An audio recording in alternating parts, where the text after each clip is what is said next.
Hello, welcome to learn writing. আজ আমি তোমাদের এই ভিডিওতে ক্লাস 7-এর রিভিশন লেসনের অ্যাক্টিভিটি 16-এ যে স্টোরি রাইটিং আছে সেটা খুব সহজভাবে প্রতিটা পয়েন্ট দিয়ে খুব সুন্দরভাবে লিখে দেখাবো। তোমরা ভিডিওটা পুরোটা দেখো আর চ্যানেলে নতুন হলে চ্যানেলটা এখনই সাবস্ক্রাইব করে নাও।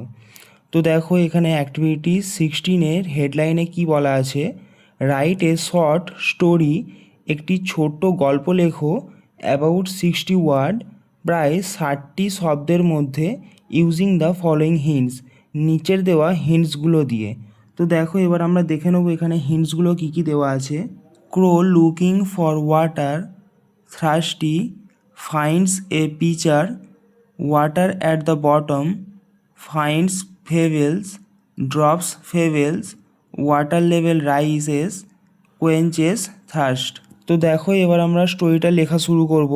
দেখো প্রথমে স্টোরিটার একটা টাইটেল দিতে হবে, the thirsty crow.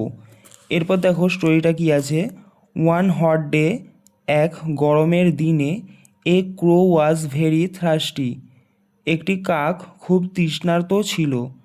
It flew hair and দেয়ার, সে এদিক ওদিক উড়ে বেড়ালো। লুকিং ফর ওয়াটার, জল খোঁজার জন্য। But could not find any, কিন্তু কোনো জল পেল না।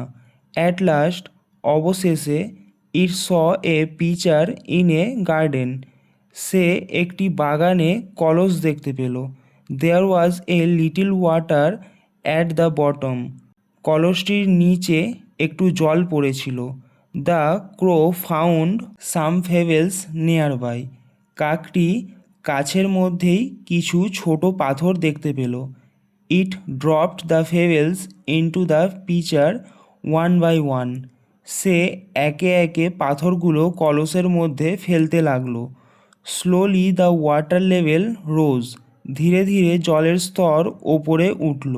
দ্য ক্রো ড্রাঙ্ক ওয়াটার, কাকটি জল পান করেছিল।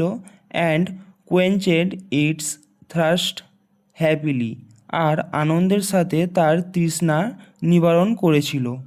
তো এই ছিল অ্যাক্টিভিটি 16-এর স্টোরি রাইটিংটা তোমাদের কেমন লেগেছে তোমরা কমেন্ট করে জানাও।